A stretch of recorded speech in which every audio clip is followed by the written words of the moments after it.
ஏழையின் சிரிப்பில் இறைவன் வாழ்கிறான் அப்படின்னு சொல்லுவாங்க.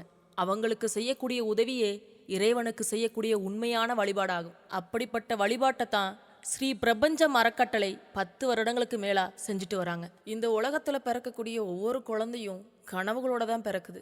ஆனா அந்த கனவுகளை நனவாக்குற வாய்ப்பு எல்லாருக்கும் சமமா கிடைக்கிறதில்ல.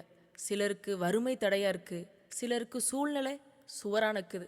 அப்படிப்பட்ட நேரத்துல ஒரு உதவிக்கரம், ஒரு சிறிய புன்னகை, ஒரு நம்பிக்கையான வார்த்தை அவங்களோட வாழ்க்கையவே மாற்றி அமைக்க முடியும். அந்த நம்பிக்கையை விதைக்கக்கூடிய முயற்சியை தான் ஸ்ரீ பிரபஞ்ச அறக்கட்டளை 10 வருடங்களுக்கு மேலா செஞ்சுட்டு வர்றாங்க. அதே நம்பிக்கையை நம்ம அறக்கட்டளை மூலமா செய்யணும் அப்படின்னு உங்களுக்கும் ஆசை இருக்கலாம். உங்களால் முடிஞ்ச தொகையை ஸ்க்ரீனில் தெரியக்கூடிய QR கோடை பயன்படுத்தி நீங்கள் செலுத்தலாம். இல்லை, நான் அறக்கட்டளை பற்றி இன்னும் தெரிஞ்சுக்கணும்னு நினச்சிங்கன்னா மேலே தெரியக்கூடிய நம்பருக்கு காண்டாக்ட் பண்ணிங்கன்னா அவங்களே உங்களுக்கு எல்லா டீட்டெயில்ஸும் சொல்லுவாங்க.